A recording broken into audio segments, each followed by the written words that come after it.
ओम शांति। आज 14 अगस्त के बाबा के महावाक्य हैं जो पूरे 84 जन्म लेने वाले हैं। उनका पुरुषार्थ क्या होगा? उत्तर है, उनका विशेष पुरुषार्थ नर से नारायण बनने का होगा।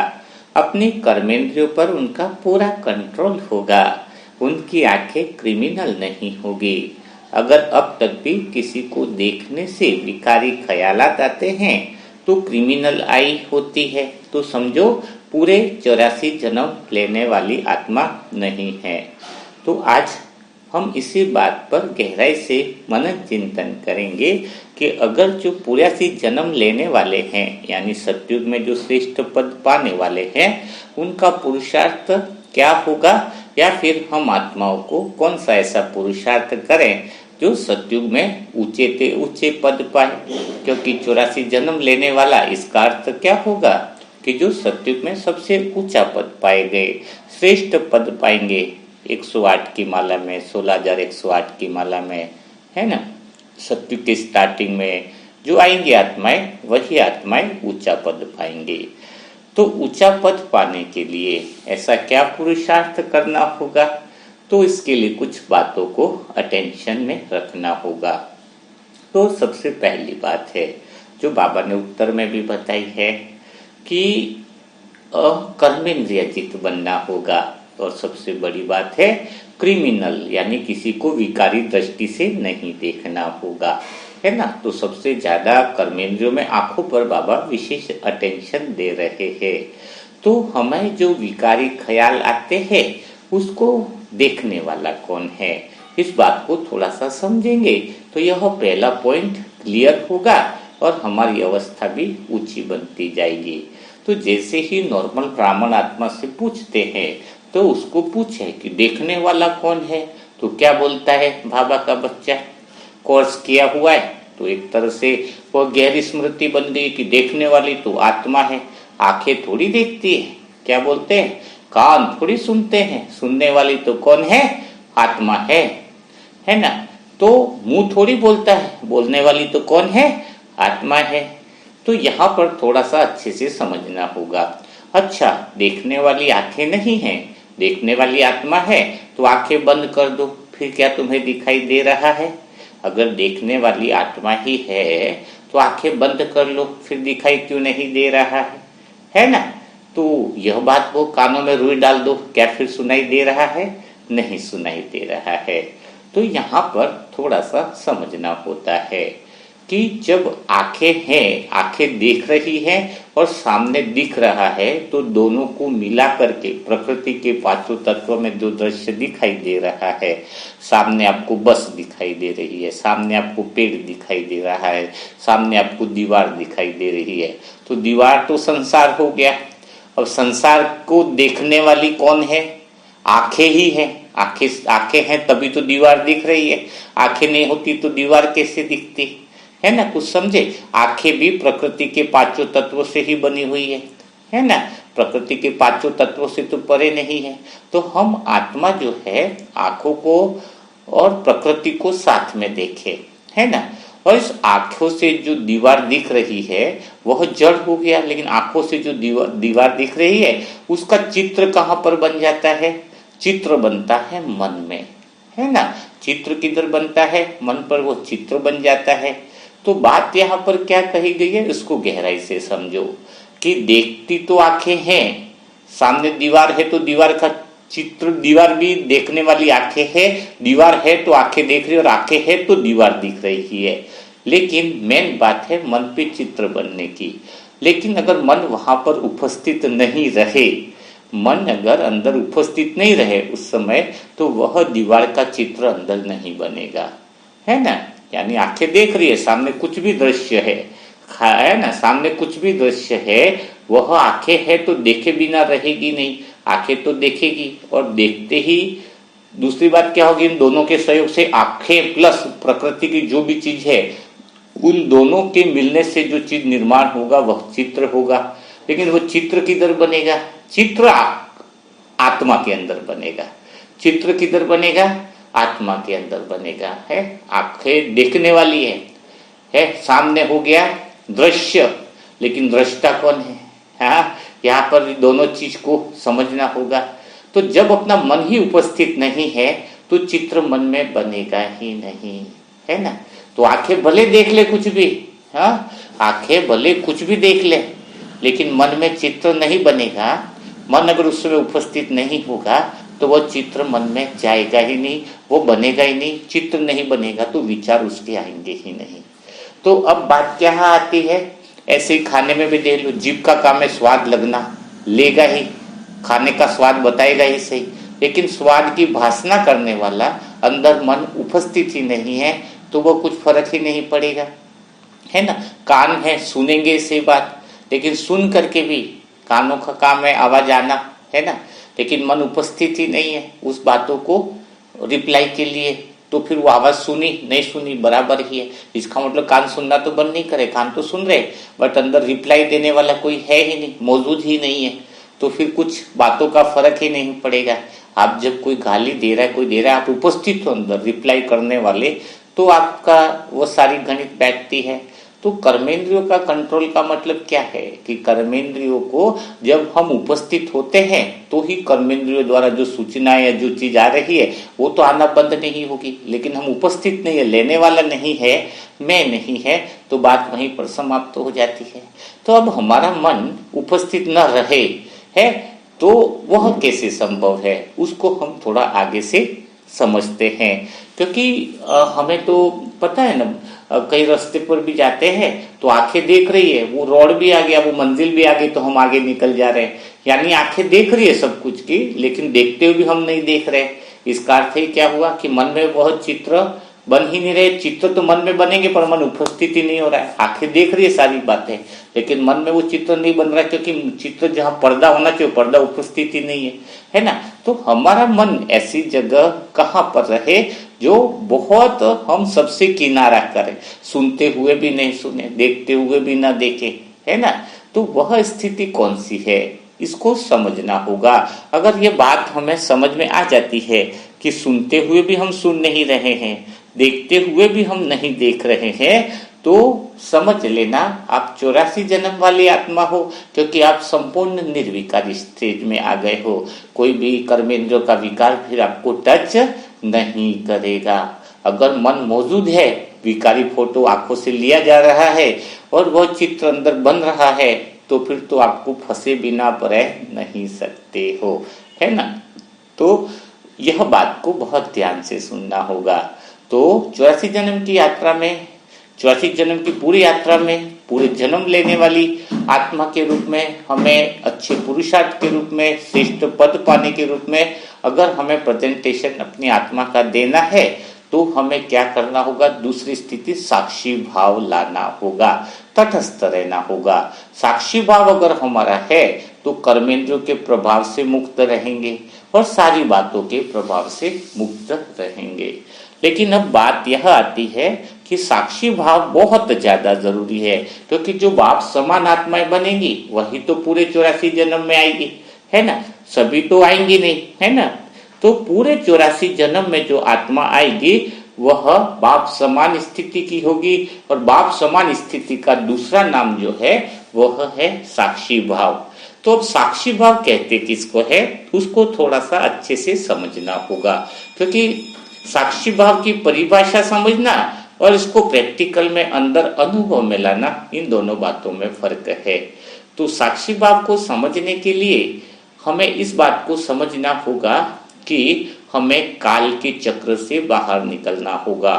जो आत्मा, जो मन काल के चक्र से बाहर नहीं निकलेगा वह कभी भी साक्षी भाव हो नहीं सकता है ना।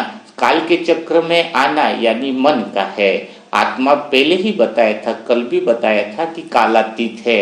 आत्मा का न पास्ट है न फ्यूचर है ना। पहले भी आत्मा थी, आत्मा की कोई कहानी नहीं, आत्मा सब कहानियों से परे है। कहानी आपकी है, जो आपका नाम है कमलेश है, चाहे रीना है कि रीता है, जो भी आपका नाम है, तो आपके नाम की कहानियां हैं, सब आपकी कहानियां हैं, लेकिन आत्मा की वास्तव में कहानियां नहीं है, पार्ट की कहानियां हैं। आत्मा तो कल भी आत्मा थी, आज भी आत्मा है, जब आत्मा की कोई कहानी नहीं है तो उसको न तो कोई पास्ट की चिंता है न फ्यूचर की कोई चिंता है ना। आत्मा तो पूर्ण है।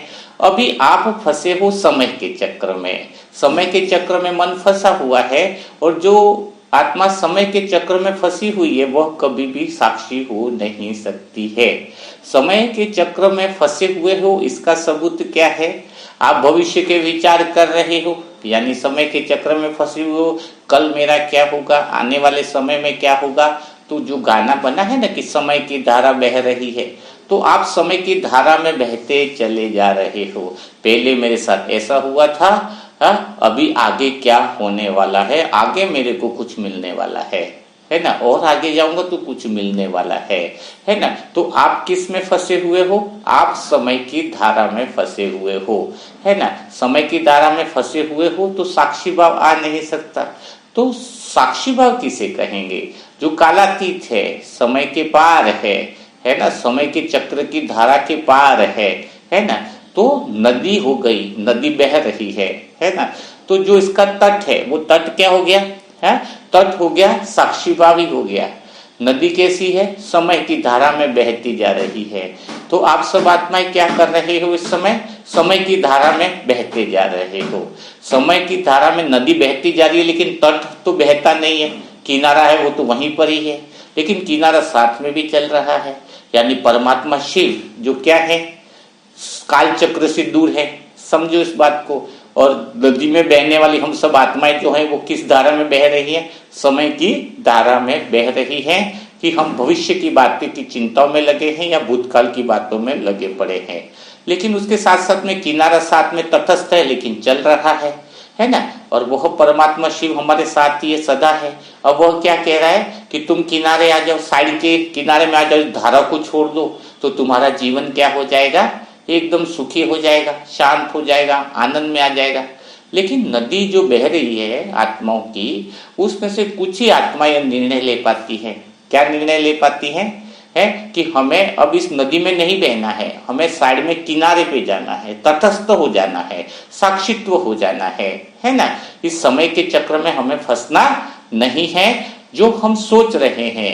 अब समय की धारा में बहने वाली आत्मा क्या सोचती है कि और आगे बढ़ो, आगे कहीं सुख है, और आगे ही सुख मिलने वाला है, थोड़ा और आगे बढ़ेंगे वहां पर सुख है, थोड़ा और आगे बढ़ेंगे तो सुख है। तरसर जन्मों से आगे ही बढ़ते जा रहे हो, कहीं सुख मिला नहीं मिला। तो जब तुम दुखी हो, परेशान हो, तब भी भगवान तुम्हारे साथ ही है, क्योंकि नदी के साथ साथ तो समय की धारा के साथ साथ क्या है? किनारा तो साथ में ही चलता है। तो जिस पल भी तुम दुखी हो, जिस क्षण भी तुम दुखी हो, उसी समय भी भगवान शिव बाबा तुम्हारे साथ है।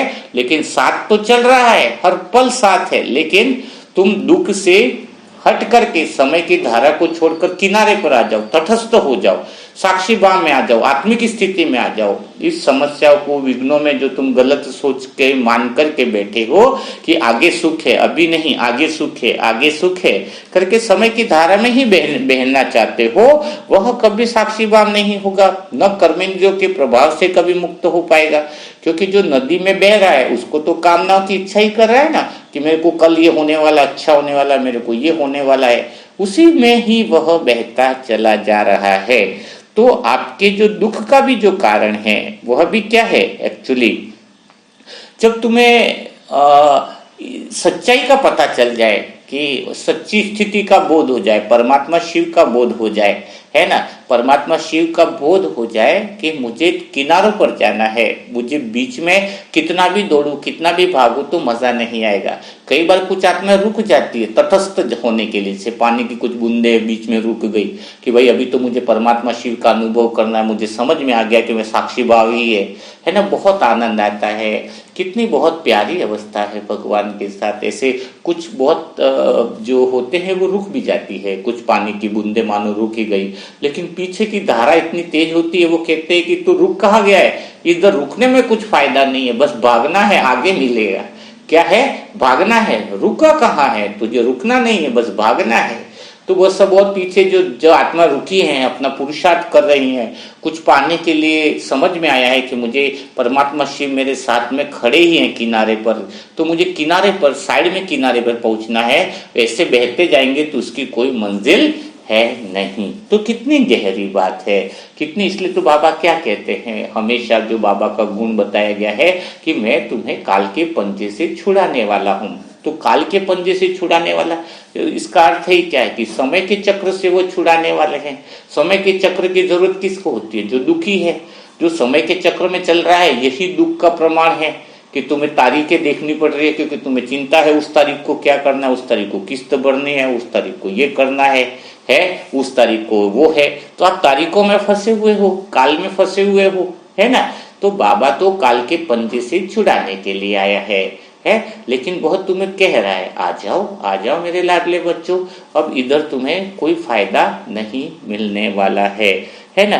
तो कितनी जबरदस्त है। लेकिन आप जो है वो नदी में बहते हुए, समय की धारा में बहते हुए ही समाधान ढूंढना चाहते हो, उससे निकलने का नाम नहीं ले रहे हो, है ना। कि भाई चलो भाई मैं इस काल के चक्र से निकलूं, भगवान मुझे निकालने के लिए आया है। और भगवान जब आता भी कब है? जब वास्तव में काल के चक्र में आता ही नहीं है बाबा। ये भी बहुत गहरी बात है। तुम्हारे का जो रूप चेंज होता है, वैसे ही अकाल मूर्त है। परमात्मा को बोला ही गया है महाकाल, कालों का काल महाकाल। तो देखो परमात्मा शिव भी कब आते हैं? जब काल का चक्र पूरा होता है। समय के बीच में नहीं आते भगवान, बीच के समय के बीच में नहीं आते कि जन्म मृत्यु के बीच में आ गए, ये आ गए, है ना। तो उस 5000 साल का चक्र पूरा हुआ, काल चक्र पूरा हो गया तो परमात्मा है ना। कितनी गहरी बात है। तो भगवान आएंगे कब? आएंगे तो करेंगे क्या? आपको काल चक्र के पंजे से, समय की धारा से छुड़ाएंगे। इसीलिए तो परमात्मा आएंगे कि समय की धारा में बहाने के लिए तो आएंगे नहीं तुम्हें, है ना। तो परमात्मा आए हैं। अभी कब आए? जो 5000 साल का काल चक्र पूरा हो गया है। अब वो क्या याद दिला रहे कि भाई तुम समय की धारा में बहुत बह लिए, अभी सुख मिलेगा, अभी सुख मिलेगा। इसमें सुख कहीं है नहीं। अब तुम्हें क्या करना है? किनारे पर आ जाना है। अगर तुम किनारे पर नहीं आए, इसमें भागा दौड़ी करी, तो अब तो पूरा विनाश होना ही है ना। कितनी गहरी बात है। प्यार से आ जाओगे तो फायदा है, प्यार से नहीं आओगे तो डूब के मर करके आओगे, उसमें तो बहुत तड़प होगी, है ना। अंदर डूबे रहोगे, डूब करके भी आना पड़ेगा, है ना। किनारे तो आना पड़ेगा ना, है ना। कितनी गहरी बात है। लास्ट में कोई इंसान मर जाता है तो तैरता हुआ मुर्दा आखिर में किनारे तो लग ही जाता है ना। तो कितनी गहरी बात है। तो तटस्थ होना, यानी बाबा ये कह रहे कि भी समय का चक्र पूरा हो चुका है, क्योंकि भगवान आए तो समय का चक्र तो खत्म कर देंगे, काल चक्र से दूर लेकर के जाएंगे तुम्हें।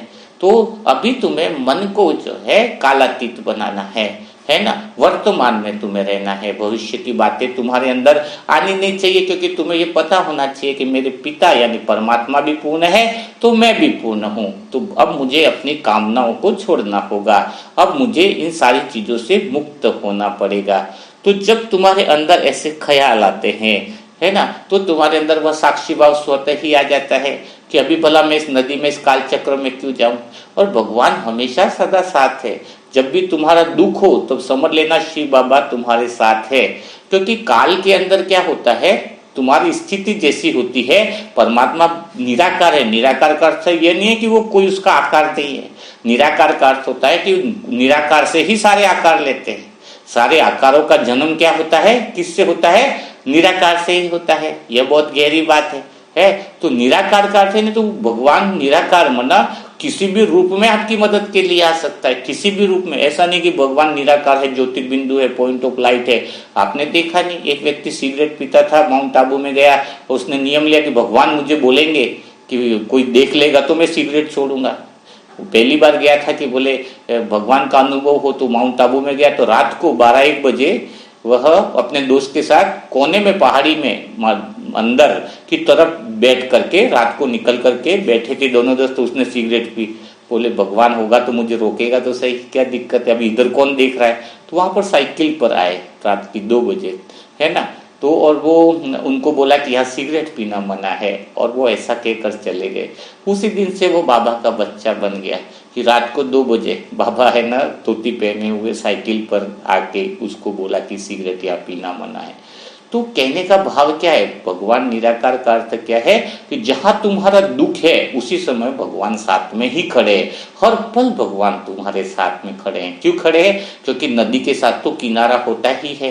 तो तुम दुखी हो तो किनारा तो है ही है, लेकिन तुम्हें निर्णय लेना है तुम्हें यह निर्णय लेना है कि मुझे भगवान जो मेरे साथ ही खड़े हैं, मुझे किनारे पर आना है, साक्षी भाव में स्थित हो जाना है, समय के परे क्या होने वाला फिक्र ही मत करो, भगवान के साथ खड़े हो जाओ। भगवान तुम्हें हाथ दे रहा है, तुम मेरे साथ खाली खड़े हो जाओ, बाकी देखते रहो क्या हो रहा है। खाली क्या करो, इस समय के चक्र को देखते रहो, पर समय के चक्र के पार आ जाओ, तुम मेरे पास आ जाओ। तो कभी आपने देखा होगा, कभी तट है, नदी बह रही है, तो तट ये तो नहीं कहता है बहते हुए कि ये तुम अभी इधर नहीं आ सकते, किनारे पे नहीं आ सकते, ऐसा नहीं है। तुमने कितनी भी गलतियां करी हो, कोई भी आत्मा कितने भी पश्चाताप कर रहे हो, कितने सारे उसके पाप हो गए हो, लेकिन उसके पास फिर भी यही चांस बना रहता है कि वह किनारे पर आ सकता है, साइड के तट पर आ सकता है। जो चांस से भगवान हर समय पुकारते हैं, यह नहीं कहेंगे कि तुम नहीं आ सकते, क्योंकि जिस पल बुद्धि का ताला खुले उसी समय तुम्हारा जीवन बन जाएगा। तो आपके जीवन में कितनी गलतियां हुई है वह इतना मायने नहीं रखेगा। अगर आपके अभी भी बुद्धि का ताला खुल गया है, अभी भी तुम्हें समझ आ गई है, तो क्या होगा? समझ आ गई इसका अर्थ क्या है कि मतलब ये समझ लो कि तुम किनारे पे जा रहे हो तो भगवान के समान बनते जा रहे हो, तुम काल के चक्र से दूर हो रहे, यानी कामनाओं के चक्र से दूर हो रहे। काल का चक्र यानी क्या हुआ? कामनाओं का चक्र हुआ। तो तुमने अगर दृढ़ संकल्प कर ही लिया है कि मुझे इस नदी की धार में नहीं बहना है, कामनाओं की धारा में नहीं बहना है, मुझे इस धारा से अलग होना है, तो किनारे तट पर आ जाओ, भगवान के साथ खड़े हो जाओ। उसी पल उसी समय भगवान तुम्हारे पास तुम्हें अनुभव होंगे। तुम अंदर से वह जिज्ञासा करके तो देखो, अंदर से वह सोच के तो देखो कि मुझे इस पीड़ा से, इस दुख से पार जाना है, और यह जो दुख का पार का साधन है वह इस नदी में बहना नहीं है। इस काल के चक्र में बहने से समस्याओं से आप मुक्त नहीं हो सकते हो। आपको ओरिजिनल जो मुक्ति मिलेगी, जीवन मुक्ति मिलेगी, समस्याओं से मुक्ति मिलेगी, पीड़ाओं से मुक्ति मिलेगी, वह किनारे पर मिलेगी। किनारे यानी जो तट एक ही जगह खड़ा है लेकिन समय की धारा के साथ साथ भी चल रहा है। तट हमेशा किनारे के साथ चलता है ना, नदी की धार के साथ, तो साथ खड़ा भी है और साथ भी चल रहा है, यानी प्रतिपल भगवान तुम्हारे साथ है।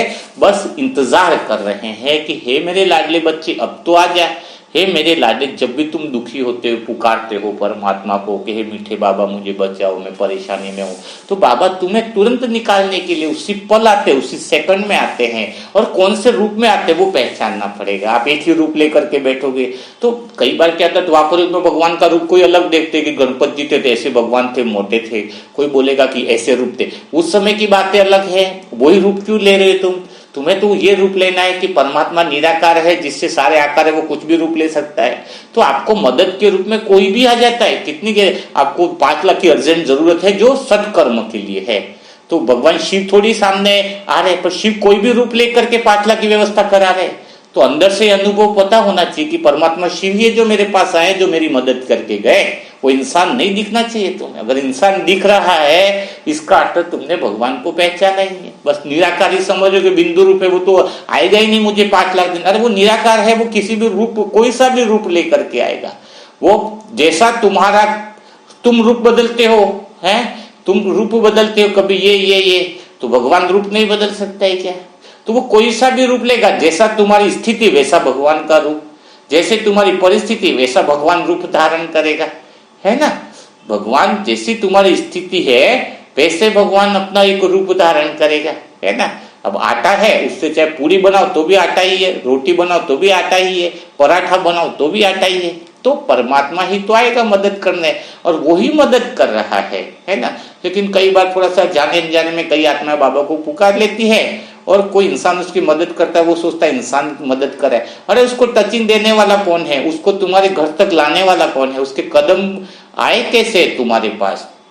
वो आए हैं, भगवान ही आया है, भगवान ने ही उसको टचिंग दी है, परमात्मा का ही है। कहते हैं ना, ये तो मानो भगवान का रूप बन करके आया, है ना। ये कहावत का अर्थ क्या है? तो एक बात और हमेशा ध्यान रखनी है कि भगवान जो है वो आपका जैसा दुख है, जैसी परेशानी है, वैसा ही परमात्मा अपना रूप धारण करके आपको उस परिस्थिति से निकालने के लिए आ जाता है। कितने सारी आत्माओं का अनुभव है, बहुत सारी आत्माओं का अनुभव है ना। तो यह बात भी आपको ध्यान रखनी और अंदर से अनुभव करते रहना है कि हर पल हर क्षण भगवान मेरे साथ है। कोई ऐसा क्षण नहीं है, कोई ऐसा पल नहीं है जो भगवान मेरे साथ नहीं हो।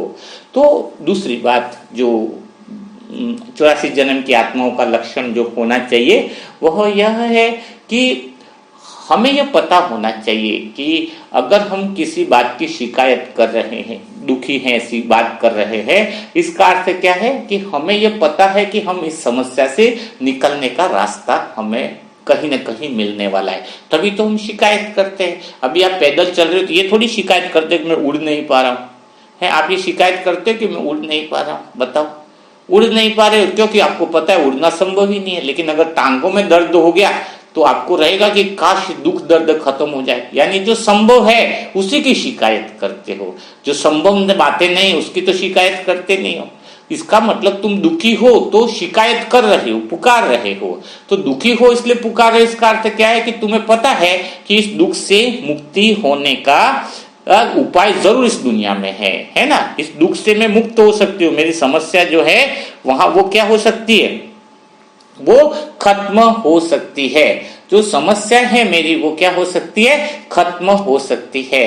तो इसीलिए आप इतना दुखी होते हो, परेशान होते हो, लेकिन पुकारते हो उस परमात्मा को, क्योंकि वहां पर समाधान वास्तव में पड़ा हुआ है। और उसका समाधान क्या है, वास्तविक समाधान क्या है, देखना ही समाधान है। अगर तुम इस संसार को वास्तविक तरीके से देखो, इस काल चक्र को देखो, नदी की धारा को देखो, समय के चक्र के देखो, तो तुम्हें कितना स्पष्ट तरीके से सारी बातें क्या है समझ में आती जाएगी, है ना। क्योंकि क्या होता है, तुम सोचते हो मेरे ये करूंगा तो बदल जाऊंगा, ये करूंगा तो मेरे को सुख आ जाएगा।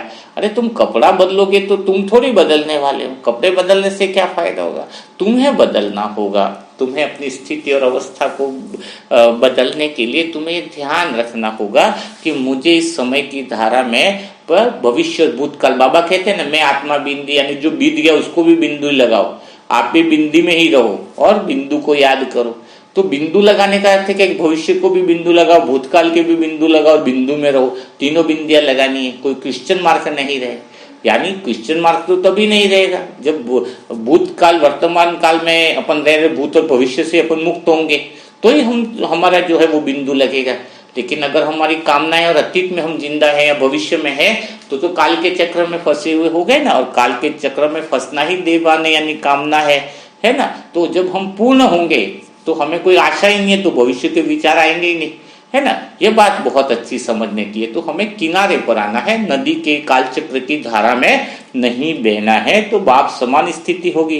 लेकिन बहुत एक गहरी बात है कि कोई समस्या में लगातार परेशान हो रहा है, दुखों में निरंतर आता ही जा रहा है। अगर वो ये सोचे कि मैं सहयोग से इधर से निकल जाऊंगा, कोई ऐसा सहयोग बैठेगा और मैं इस काल चक्र से निकल जाऊंगा, इस समस्याओं की धारा से मैं निकल जाऊंगा, परेशानियों से निकल जाऊंगा, तो ये आपका भ्रम है। सहयोग से तो आप निकलने वाले नहीं हो। इसके लिए तो आपको श्रम करना पड़ेगा, इसके लिए तो आपको क्या करना पड़ेगा, मेहनत करनी पड़ेगी। किनारे पर आने के लिए क्या करनी पड़ेगी, मेहनत करनी पड़ेगी। कोई भी बाबा का, इसी को जो किनारे पर आने की जो मेहनत है उसी को पुरुषार्थ कहा जाए। पुरुषार्थ है क्या, नदी में जो बह रहे हो, समय की धारा में जो बह रहे हो, है इस ड्रामा के चक्र में बह रहे हो, तो अब चक्र भी पूरा होने वाला है, बाबा ये भी बता दिया है। तो अब तो तुम्हें कम से कम उस चक्र से, उस नाटक से बाहर तो निकलना ही पड़ेगा। उसके लिए जो बाहर निकलना है, अपनी सत्य स्थिति में आना है, उसी को पुरुषार्थ कहते हैं। अब कोई बिना श्रम किए अपनी परेशानियों को खत्म करना चाहता है, कोई उसके लिए आए, परेशानियां खत्म कर दे, दुख खत्म कर दे, तो वो तो सहयोग से होने वाला नहीं है, वो तो किस्मत से होने वाला नहीं है, वह तो मेहनत से ही होने वाला है। श्रम तो करना ही पड़ेगा। देखो हम आत्मा भी 2:30 बजे से उठते हैं, है तो पूरी दिन और रात मेहनत चलती है। पूरी आत्माओं का आपका जो टास्क बनाना वो तो नॉर्मल काम है, मुरली मंथन करना भी बाबा कराते हैं, नॉर्मल काम है। लेकिन इसके अलावा बहुत सारी सेवाएं हैं, इतनी तपस्वी आत्माएं रहती है, कुछ जमीन का एडजस्टमेंट कराया है तभी उसके ऊपर बनाना है, कंस्ट्रक्शन करना है, उसका मैनेजमेंट बाबा कराएगा, है ना। तो ये सारी जो चीजें हैं, तो बहुत सारे काम है ना। तो अभी सारी मेहनत हो रही है, खुद भी मुक्ति और जीवन मुक्ति के मार्ग पर चले और दूसरों को भी मुक्ति और जीवन मुक्ति के मार्ग पर चलाए, है ना। तो कहने का मतलब है परिश्रम तो सभी आत्माएं कर रही है जो नंबर 1 में आने वाली है। तो आपको भी इस बात का ध्यान रखना है कि समस्या और दुखों की धारा से बाहर निकलने के लिए मेहनत तो करनी ही पड़ेगी, कीमत तो क्या करना पड़ेगा, कीमत तो चुकानी ही पड़ेगी, क्योंकि दुनिया में कहा गया ना कोई चीज फ्री में नहीं है। जन्म भी लेते तो पैसा लगता है ना, बच्चा जन्म लेता तो हॉस्पिटल में कितना पैसा लग जाता है। इंसान की मृत्यु है तो भी पैसा लग जाता है ना। वहां पे लकड़ियां लाओ, जलाओ, शमशान का खर्चा ये। तो जब जन्म होना फ्री में नहीं है, मृत्यु फ्री में नहीं है ना, तो फिर तुम देवता कैसे फ्री में बन जाओगे। मेहनत के लिए कीमत तो चुकानी पड़ेगी। तो मेहनत तो आपको परिश्रम तो करना पड़ेगा, लेकिन परिश्रम कैसा है जिसमें आनंद है। सत्य के मार्ग पर जो चल रहे हैं, किनारे पर जो पहुंचने का है, उसमें भगवान की हमें मदद मिलती है। खाली एक कदम हमें बढ़ने की जरूरत है, बाकी कोई ज्यादा बढ़ने की जरूरत नहीं, खाली होश में रहने की जरूरत है। क्योंकि सबसे बड़ी बात क्या है, सुख के क्षण में हम बेहोश हो जाते हैं, हम भूल जाते हैं सुख के क्षण में कि सुख में इतना बेहोश आ जाते हैं कि वही सुख समझते हैं। जो सुख के क्षण में अगर होश में रह जाए ना, तो उसको सुख जो है वो सुख की पोल खत्म खुल जाए पूरी कि ये सुख नहीं है, इसके पीछे बहुत बड़ा दुख है। तो जो सुख के क्षण में होश में आ जाता है वो किनारे जल्दी आ जाता है, बाप समान जल्दी बन जाता है। 84 जन्मों के अंदर आने के क्या बन जाता है, मानव उम्मीदवार बन जाता है कि ऐसी आत्मा ही जो है वो 84 जन्म के अंदर आएंगे, है ना। तो ये बात भी आपको समझ में आ गई होगी कि हमें काल चक्र से बाहर आना है, ठीक है। बाप समान बनने के लिए साक्षी भाव लाना है, और इस दुख की नदी से जो है वह समझना होगा कि आगे भी कोई कितना भी चलेंगे तो आगे कोई सुख नहीं है। ये गलत फहमी पालना ही सबसे बड़ा दुख का कारण है। आगे सुख मिलेगा, यही दुख का कारण बना हुआ है, ठीक है। एक लास्ट पॉइंट है, जो बाप समान बनने की स्थिति है या 84 जन्म में आने की स्थिति है, तो आपको शिव बाबा को छोड़ना होगा। अभी आप बोल रहे होंगे कि यार ये भाई जी क्या कह रहे हैं, शिव बाबा को छोड़ना पड़ेगा। हाँ बिल्कुल, एक है आपने अपना शिव बाबा बनाया हुआ है। शिव बाबा दो हैं, कौन सा है, एक असली शिव बाबा, एक नकली शिव बाबा, है ना। ये बहुत गहरी बात है, इसको बहुत प्यार से समझना होगा। असली शिव बाबा कौन है, जो परम धाम में है, जो प्रेम और करुणा के कर्तव्य का काम कर रहे हैं, वह है असली शिव बाबा।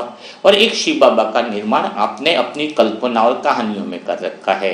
कल्पना और कहानियों में आपने कौन से शिव बाबा को बना रखा है, मेरा घुटना दर्द हो रहा है, बाबा ठीक करने वाले हैं। बिजनेस में दुकान खोली, वहां बाबा का फोटो लगा लिया, बस शिव बाबा इस धंधे को बहुत तेज बढ़ाने वाले हैं, है ना। बच्चे का ये काम करने वाले शिव बाबा, बच्चे की शादी करा देंगे, बच्ची वो जारी एग्जाम में नंबर 1 ले आएंगे बाबा। अरे वो जो शिव बाबा आपने बनाए वो नकली शिव बाबा है। बाबा ये काम करने के लिए आए ही नहीं है ना। बाबा तुम जो काम बता रहे वो तो नदी की धारा में बहने वाले काम हो गए, और समय के चक्र में खुद भी उलझ रहे हो और उलझाने के काम कर रहे हो। कभी संयोगवश कुछ ऐसी चीजें हो गई तो बोलोगे कि बाबा ने करा दिया। बाबा ये सब काम करने के लिए नहीं आया, बाबा का ये काम है ही नहीं। तो वो तुमने जो उसको तुम अपना सच मानते हो, अपने सच को मानकर बाबा के फोटो जगह जगह चिपकाए हुए कामनाओं को पूर्ति के लिए, अपनी इच्छाओं की पूर्ति के लिए बाबा का यूज कर रहे हो, है ना। और संसार में अपना नाम चाहते हो, पद पोजीशन चाहते हो बाबा का साथ लेकर, तो बाबा यह काम करने आए ही नहीं है। यह नकली शिव बाबा आपने बना के रखे हैं, जो आपको सच लगता है। और असली सच से जब आपका सामना हो जाए तब सच्चा धर्म युद्ध चालू होता है। और सच्चा सत्य क्या है कि परमात्मा शिव आपको आए हैं इस संसार की कामनाओं से बाहर ले जाने के लिए। संसार की कामनाओं जो तुम्हें दुख देने वाली है, जो तुम्हें इतना अधूरापन है, अगर कोई भी संसार की कामनाएं पूरी भी कर लो तो तुम्हारा मन पूर्ण हो नहीं सकता है। तो फिर भगवान तो आपको वह काल के पंजे से छुड़ाने के लिए आए हैं।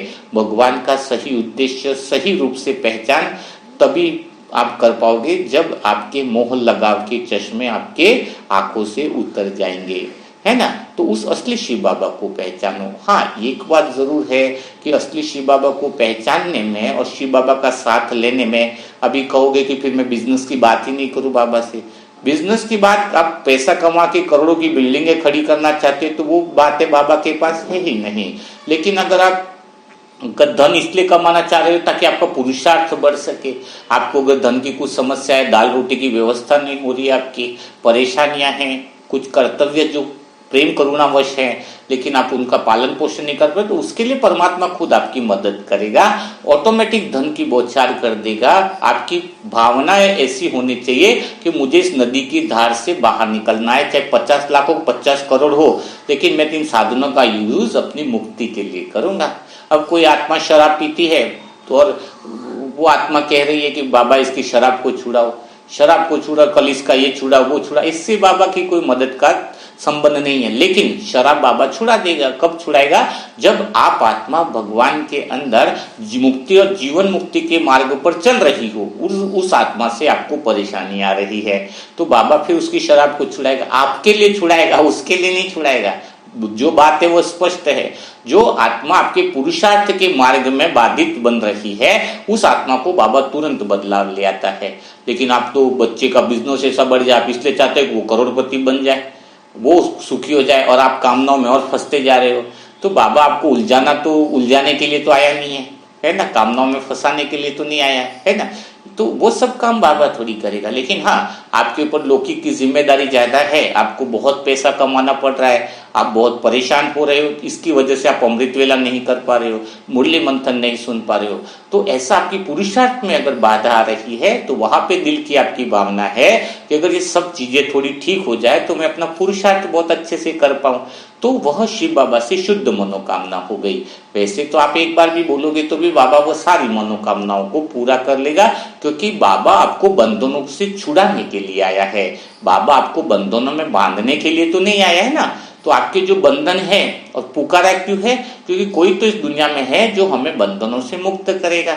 तो भगवान आपको बंधनों से मुक्त कराने के लिए आए। तो जो आपके जीवन में बंधन बने हुए, रिश्तेदार हो गए, नाते हो गए, कोई आश्रम जाने से आपको रोक रहा है, तो आप चाहते हो उसका मन बदल जाए, ऐसी शुद्ध मनोकामना है, तो वो जल्दी पूरी होगी, है ना। तो इस तरीके से आपको देखना होगा, है ना। आप बोलोगे कि मेरे भाई की मन बदल जाए, उसकी सारी प्रॉपर्टी मेरे को मिल जाए, बाबा को खत लिखोगे, ये लिखोगे, तो क्या बाबा ऐसी मनोकामना तो पूरी करेगा नहीं, है ना। तो ये असली शिव बाबा और नकली शिव बाबा, नकली शिव बाबा वह है जो आपने सत्य मान रखा है, आपका अपना सत्य, वो ओरिजिनल सत्य नहीं है, वो दुनिया का सत्य नहीं है, वो शाश्वत सत्य नहीं है। तो परमात्मा शिव कौन है, उसका असली कर्तव्य क्या है, और वो हमारे लिए क्यों आया है, इसको जानना पहचानना बहुत ज्यादा जरूरी है। जब इसको हम बाबा को बहुत अच्छी रीति से पहचान जाएंगे, हमें अपने लक्ष्य स्पष्ट दिखाई देगा, तो फिर बाप समान बनना बहुत आसान रहेगा, सेकंड का काम रहेगा बाप समान बनना। तो आज की मुरली मंथन से आपने क्या सीखा है, क्या समझा है, वह जरूर बताइएगा। और कम से भी जो प्रश्न उत्तर आपके होंगे वो अगस्त की मुरली के मंथन के ही पूछे जाएंगे। तो अभी अगस्त में जो भी मुरलियां चल रही है, जो चली है, उसको बहुत बहुत ध्यान से आपको सुनना है, बहुत ध्यान से उनको समझना है, क्योंकि जैसे जो उत्तर आपको मिलेंगे, आपको समझ में आएगा, उसके उत्तर आप दे रही हो, यानी वह ज्ञान आपके अंदर चला गया है, तो अमृत वेला की स्थिति आपकी बहुत पावरफुल होने वाली है। जो आत्माएं मुरली मंथन को गहराई से सुनेंगे, एक बार नहीं, दो बार नहीं, उसमें बहुत सारे जो प्रश्न आते हैं, है ना, तो वो सारी बातें समझ में आती है। जैसे अभी पता चला कि दुख का कारण क्या है ना, हम दुख के समय में ही बहते रहते, काल्प चक्र से बाहर निकलना क्या है, साक्षी भाव क्या है, अभी प्रश्न निकला ना मुरली मंथन से, साक्षी भाव के बारे में बताया आपको, है ना। तो ऐसे काफी सारे जो प्रश्न निकल रहे हैं, है ना, तो उसको बिल्कुल पूछा जाएगा आपसे, और उसके आंसर वही देने जो मुरली मंथन के अनुसार है। आप अपने अनुसार आंसर दोगे तो वो सत्य नहीं माने जाएंगे, है ना। क्योंकि आजकल मेरा सत्य और असली सत्य में बहुत बड़ा अंतर हो रहा है, और जो सत्य आप मानकर बैठे हो, उसी वजह से पुरुषार्थ नहीं हो पाता है। तो ये व्यक्तिगत जो सत्य है, वह भी बहुत बड़ा व्यक्तिगत अहंकार का प्रदर्शन करता है। तो वो व्यक्तिगत सत्य को भी छोड़ना होगा, जो ओरिजिनल सत्य है उसको जानना होगा, उसको पहचानना होगा, तो बाप समान बन सकते हैं। तो आज आपने क्या अनुभव किया वह कमेंट बॉक्स में जरूर लिखिएगा, और अपने आपके अंदर क्या परिवर्तन हो रहा है अभी से मुरली सुनने के बाद, क्या बातें आपको स्पष्ट हो रही है, वो सारी बातें भी आप मुरली मंथन के कमेंट बॉक्स में जरूर लिख सकते हैं। और जो आत्माएं नई हैं अपने पुरुषार्थ को तीव्र गति से बढ़ाना चाहती है, उसके लिए मोबाइल नंबर है 7202921969। इस व्हाट्सएप नंबर पर अपना नाम और एड्रेस जरूर लिखें, ताकि आपका कंफर्मेशन और ग्रुप में जोड़ने का प्रोसेस जो है वो बड़ा आसानी से हो जाए। तो कल फिर हम मुलाकात करेंगे ऐसे ही मुरली मंथन के साथ। तब तक के लिए सभी भाई बहनों को ओम शांति।